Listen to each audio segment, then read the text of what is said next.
Hello and welcome to Newsmakers for this Wednesday, October 30th, 2024. I'm Louie Butko and thank you for joining us.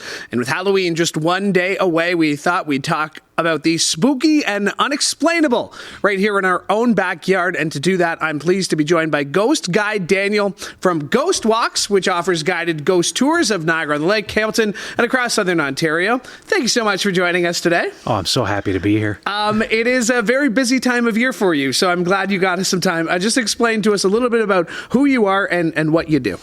Well, I'm one of the ghost guides, the manager for the tours that run in Hamilton and Niagara-on-the-Lake. We're very much dedicated to history, but on top of that is the ghost stories themselves, which I personally believe have a connection. Mm-hmm. We can talk about that if you want, but I mean, interesting history, energetic history, and then ghost stories, which this region, Niagara and Hamilton, is just filled with them. Yeah, we've been talking Niagara-on-the-Lake, Dundas, Hamilton. They're all sold out this week, so if you were looking at going to Ghost Walks website and trying to get one, there's lots of ghost tours offered in November. So if you're still feeling spooky, you personally, when did you first realize that this was something you were passionate about? Well, definitely, it started with history, although I've had an interest in ghosts since I was a child. I grew up in an older historic house and did have experiences when I was a kid. But for me, it was always the history. And the real catalyst for it, I'm not sure if you would have heard of it, but there used to be a house on Hamilton Mountain known as the Bellevue Mansion. Mm-hmm. Yeah, so when I first started out, that was, of course, abandoned.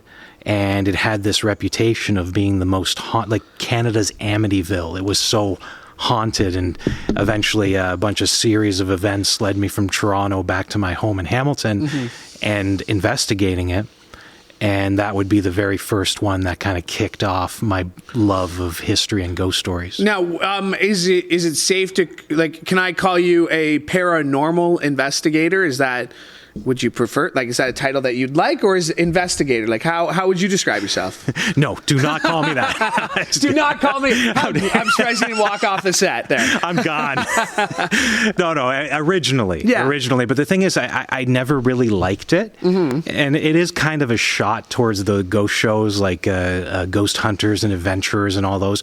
They're very entertaining, but I know for a fact that a lot of the stuff is made up and faked. Mm-hmm. I don't know if there's like a big moment for everybody. This is the gotcha moment I was telling you about. Everybody knows. So you're talking about those shows where they have the readers and they're walking in and they're scanning the room and they're hearing, the energy here. That's not your style. That's not your forte. No. You don't even believe that. No, and I'm telling you, I mean, you see it on the TV and stuff happens. It doesn't happen in real life. In real life, an investigation can go weeks and not one thing could occur. But what I realized I loved was the history of the location, because I was kind of like the journalist of the group. So I would collect the stories as well. And when people were telling me their personal experience, I was like, you know what?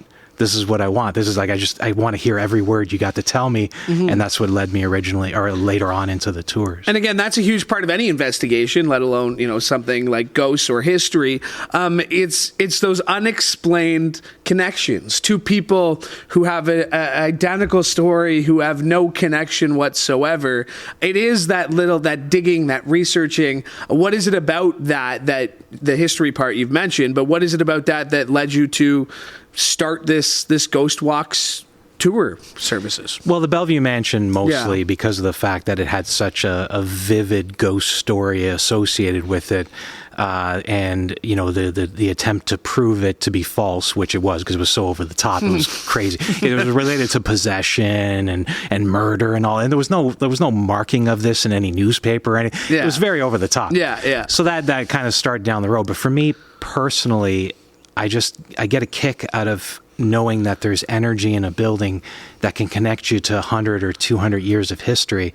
And if it does come out for you in that moment, I just find that to be so interesting and special that you can connect to a historical figure through their energy left in a place. And I want to go there, because energy, or we've heard these words, especially a lot lately. Even I use the word vibes a lot, because I always it's that unexplained connection to even a friend or somebody you meet, where you're just I can feel like you and I are going to be friends type thing, right? Mm-hmm. To connect that to history, because there's a lot of people who are skeptical about ghost stories and the paranormal and things like that. What would you say to skeptics who don't believe in ghosts at all? Well, first off, the word vibes wouldn't work well in marketing for a ghost tour. It's great. It's just it's not terrifying. But you're right. You're absolutely right in the sense that energy, vibes. So what I'd say to a skeptic, if they would come to me, I'd say, well, you believe in science stating that everything is made of the same type of vibrating atoms, right? We're all energy. Everything, this table, it's all energy. So the fact that you can state that everything is vibrating energy, is it really hard stretch to state that, through emotional and tragic events where these bursts of emotional energy, could something be left behind? And that usually kind of brings them over a bit. But then that logical brain comes in and tells them, no, it's still not right. Yeah. And then they'll be like, no, I don't believe. So people on tours, I'm sure people sometimes are brought on tours as a date who may be a skeptic. There's always going to be somebody who gets you there who's super excited about it. And there may sometimes in your tours be those skeptics, and maybe they're vocal. You're full of it. You're full, like, what are you doing? Sure, you paid money to chirp somebody. It's like going to a comedian, right? Just paying to go see a stand-up comedian and chirping them the whole time. You're going because you want to believe. But have you ever had a situation where somebody is just so skeptical? It's just like, guy, I'm just trying to do my job here. I can happily say never. Okay. I will put an asterisk on that because we do the tours in wine country. Okay. Oh, nice. Somebody comes a bit wasted, then yes, it might change where they'll become a little bit belligerent. But no. Overall, no. I'll get folks kind of challenging me. But I've been doing this for so long. I know how to handle those things, and the most part, I'll just kind of accept it. But even if they don't like the ghost stories, they don't believe it, they'll still love the history, and we're very charismatic and visual in the way we tell our stories, because we want to bring people back to that time. And the ghost stories, I find, can be creepy whether you believe in it or not. Yeah. On that point of the people, what's that moment like when you see someone who it just all comes together there? Because it's such a medium for you to go in front of people and tell these stories that yes, you're an expert in, but you've told hundreds of times. It's got to be that little light bulb moment where somebody comes in and like really gets it. No, like, is there that moment where you feel like they might have been a skeptic, and then they feel like that kind of thing, right? I got it. If they did, they're not going to admit it in front of the group. I've had folks come up to me after, okay, this is an interesting phenomenon for you. So people will come on the tour and say, no, I don't believe in this stuff at all. It's not true. They'll do the tour, and then they'll be interested. I can tell by their facial expressions. They'll come up to me afterwards, and they'll be like, you know what? When I was a kid, I had this experience. And they'll tell the most insane, over-the-top ghost experience I've heard. I'll give you an example. It was a fellow, he grew up in Scotland, I believe, and he was a skeptic, told me straight out to my face, I don't believe in any of this stuff. And then once he was won over by the stories, he comes to me afterwards and says, yeah, when I was a kid, we were renovating our kitchen, and the floor was taken out, so it was just the rafters. And I walked in one afternoon to carefully go get a drink from the fridge, and there was a woman standing by the window, floating over one of the open spaces. And I'm like, what? You were a skeptic like 5 seconds ago. You forgot? So yeah, I'm always amazed by it. And that's happened multiple times, which I don't understand it. Yeah, and like I say, you're on the tour, you're a skeptic to begin with, and then you're, but that thing that happened, that really unexplainable thing that I was a kid, that did remind me. It jogged my memory a little bit there. You mentioned history, you mentioned the ghost stories part of it. That's got to be super fascinating to connect these, like, again, we talked about the investigative part. What do you use as resources? Is it fellow stories, newspaper art? Like, how do you craft your ghost story from history? It's everything. And on top of that, there's also lots of ghost-related books that have been written over the years that you can, pull from there of the most haunted locations. So if a location is going to be featured, let's say I do a new one, like we just did Dundas starting this year, which was an easy one to set up. My goodness, it's awesome there. Books and volumes of that books. Is the place. But yeah, if it's a location where to come to me, for example, like we do one at Castle Kilbride up in Baden, I have to be able to look in and look at the history and look at what's happened there to see if there's even a base for it. The history has to have a certain level to it as well, certain events from the past. And then on top of that, yes, I can use my knowledge of investigations to bring in psychics that I know, to bring in investigators on the scientific side, and see what we can stir up and see what we can make happen. So take us through that. What would a process of bringing a psychic in? What would a psychic tell you? What could they feel? Just again, if I'm a skeptic here, you're telling me that there's a ghost. Okay, prove it. Prove there's a ghost here. So yeah, if you were to approach me and say, okay, I needed us to investigate the CHCH studios, for example. Maybe not these brand new studios we find ourselves in, but yeah. The one connected to the old house? The old house. That one, I believe. Exactly. Yeah, you never know. You never know. Or the radio, I used to work at a radio station in St. Catharines on Yates Street. And there's been tons of stories about 12 Yates Street or whatever it is, the old White House there. I have a big history with that place. Do you? One of the things that followed me home once was from the old Marriott House. Oh, really? Yeah. Oh, no way. Okay, sorry, I cut you off there. So if I'm curious, like I said, if I'm curious that I think my place is haunted, I call you up. What would your steps be? So everybody has their own style, but me as a leader in the investigative team, I'll bring in two sides. So you bring in the psychic side, you bring in the scientific side. Scientific sides is all the blinking tools you see in the shows, like the EMF detectors and all that. Psychic side is just psychics with their brains, So you bring them in, and then you kind of like coordinate as much as you can, but you also want them to interact. Even if they're fighting with each other, you want them to come to conclusions, and everybody in the team has to come in cold. That's the most important part. They can't know any information. You got to be able to trust them not to look it up if it's available. So they know nothing when they come in, both sides. Yeah. And then the leader, myself, will know the information, but only share it on an as-needed basis. So then as you're going through the investigation and documenting all you can, these things will start coming out that will relate to the history that only you know. And then you can kind of just push on that as secretly as possible. Yeah. And hopefully in the end, all the recording that's been done around it could prove the person yourself who brought us in that there is something in there. And so there's got to be times where A, it doesn't work, and B, or the other side, where you feel nothing and they're totally off and you're not connecting on the same page. And then where they're within something that they're so close you can come to an agreement.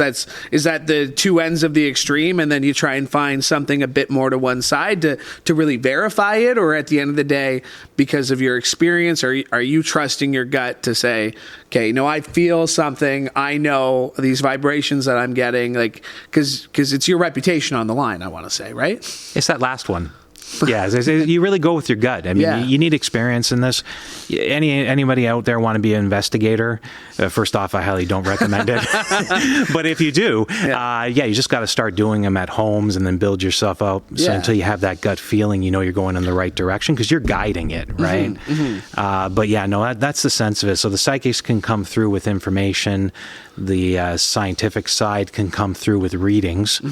And if information and readings come from a similar space. Yeah. And some of those readers also now return words and full sentences. So, you can kind of confirm those things together as well. Yeah. I don't think people appreciate, like, I grew up in Niagara. I'm aware of its history, notable locations, Niagara on the Lake, right? But I really don't think people in the Golden Horseshoe appreciate just how many haunted avenues they have for them to go check out. We really are lucky as a ghost hunter a ghost guide. We are lucky to know that there is so much rich history and these stories are worth telling. 100%. And you just mentioned Niagara.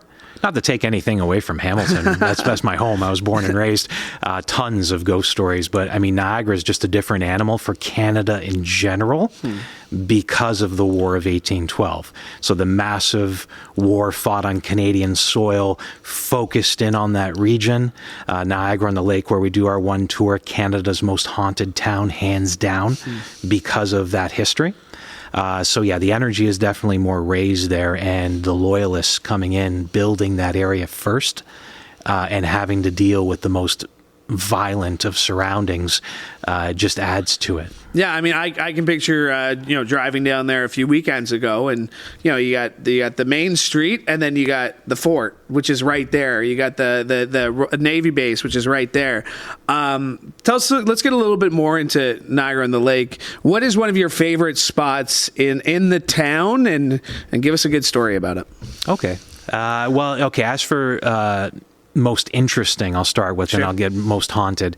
So most interesting is there's this, it's currently abandoned. It was originally the Trisha Romance Gallery on King Street.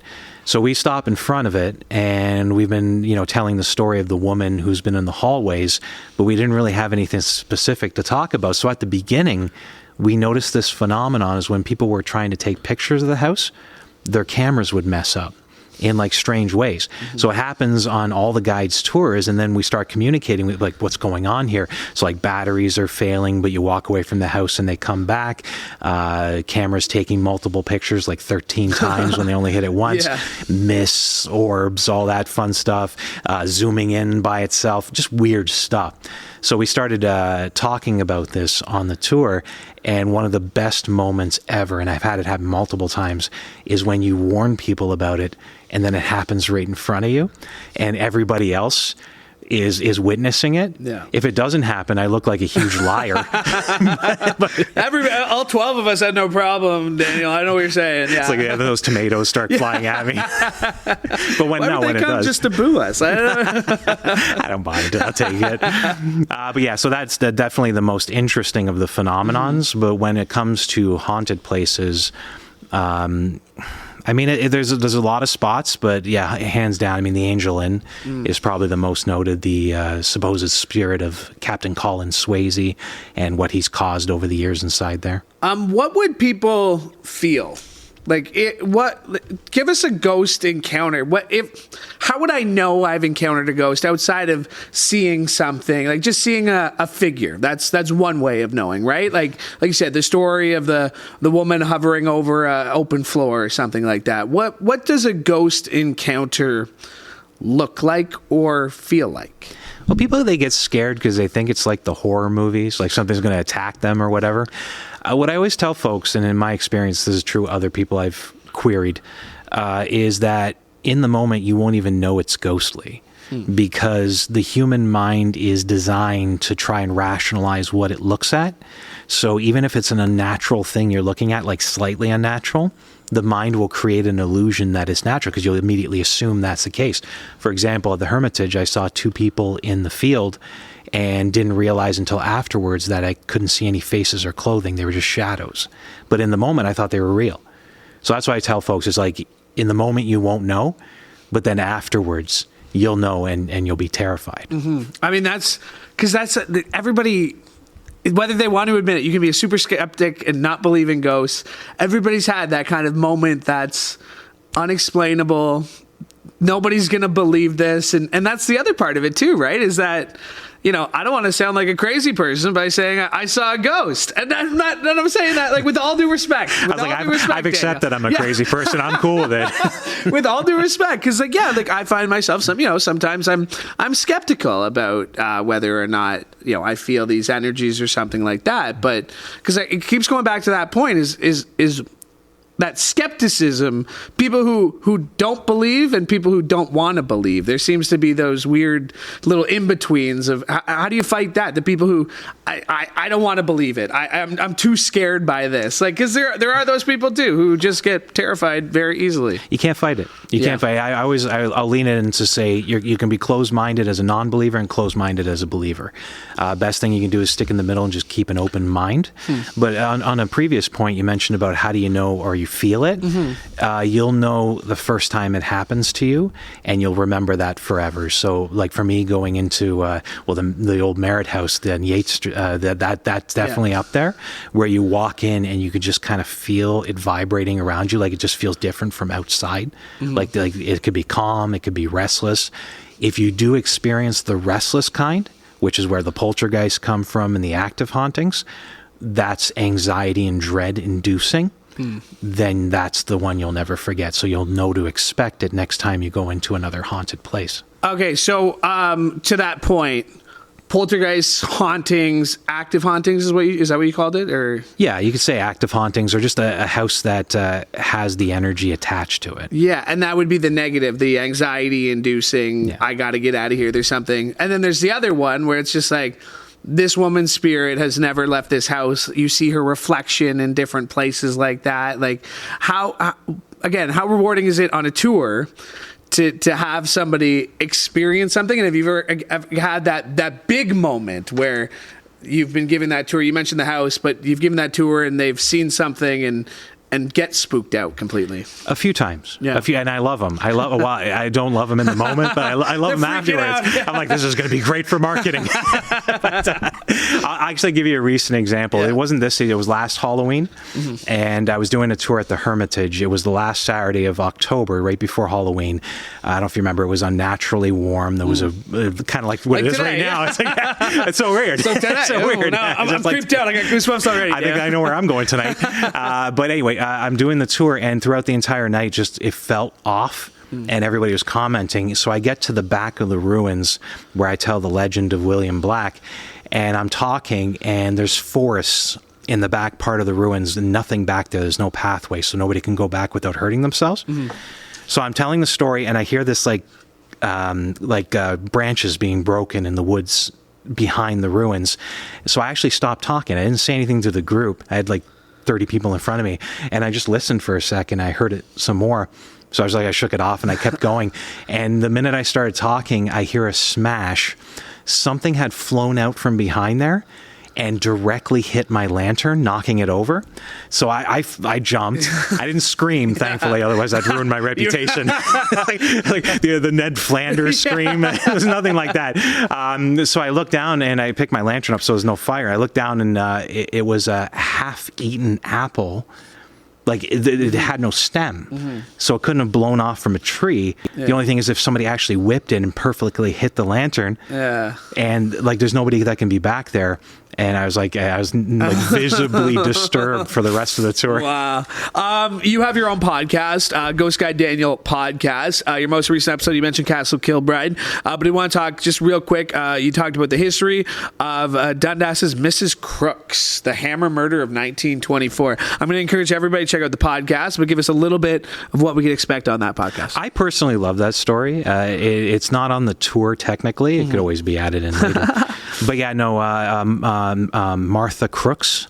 So she was the wife of Alexander. Alexander was the son of James. James was one of the original loyalists to this region. Okay, so there's a direct connection to the pioneer family of the area. Yeah. Crooks Hollow, if anybody knows that, named after that family. So Alexander also had a father who was one of the folks, along with Egerton Ryerson, who established the education system. So the Crooks family is amazingly well known. Yeah. But Alexander, he just ran a hotel in Dundas. That was his only achievement. Not the best life. They lost their son. They ended up childless, and Martha ended up husbandless as well 2 years after he left the hotel. So she ends up going to Toronto, starting a woman's shelter. And that all leads up to, I believe it was 1924 in January, when they found her in the hallway of the women's shelter on Jameson Avenue with her head smashed open. She had been murdered with a hammer. Yeah. And in the end, they found the guy. He was just a career criminal named Harold Goddard. But he never got found guilty for her murder, even though it was pretty obvious. Yeah. Because the witness, it was deaf and mute. Yeah. So they couldn't trust that for whatever reason. He picked him out of a lineup, but that wasn't enough. Yeah, wow. But he got sent to Kingston Pen for an assault he did on another woman. But her murder became unsolved. Putting together those podcasts, how long have you been doing those now? That's been going almost 3 years now. 3 years, yeah. Really enjoying it. I was just about to say, that's got to be, it's like, I always say, when we do, a news pack, it's like you're doing a presentation in front of the class. That's what you get to do. You get to do all this research, and you get to present it in such a interesting and unique way. And I really appreciate you making the time today, because this is a great chat. I really appreciate it. I was so happy to come. I really enjoyed this. Yeah. Give us one quick spooky Hamilton. You mentioned Dundas, but real quick, quick on Dundurn Castle. What's the spookiest thing about Dundurn Castle? You want a story? Sure. We have time for a story? Yeah, we got time for a story. Good. They were about to roll the credits. No, keep it going. We got to listen. You got to listen. This is one of my favorites inside, because Dundurn Castle is not known for their ghost stories. So when something like this comes out, it's amazing. So this is during the Victorian Christmas tours years ago. Rare opportunity to be in the house at night before we showed up. So the guide was shutting down for the evening by herself, ends up on the second floor blowing out the candles, and from the end of a hallway leading to the sick room, she hears a woman's voice and a woman singing. She wasn't sure what it was, but she's scared. She hightails it from the house, comes back the next day. No source that could have caused it. So then you got to look into the history. As an investigator, you look at that, and finding out that one of the prominent energies in the house is Lady McNabb. This was Sir Alan's second wife, I believe, and she died of a lung disease.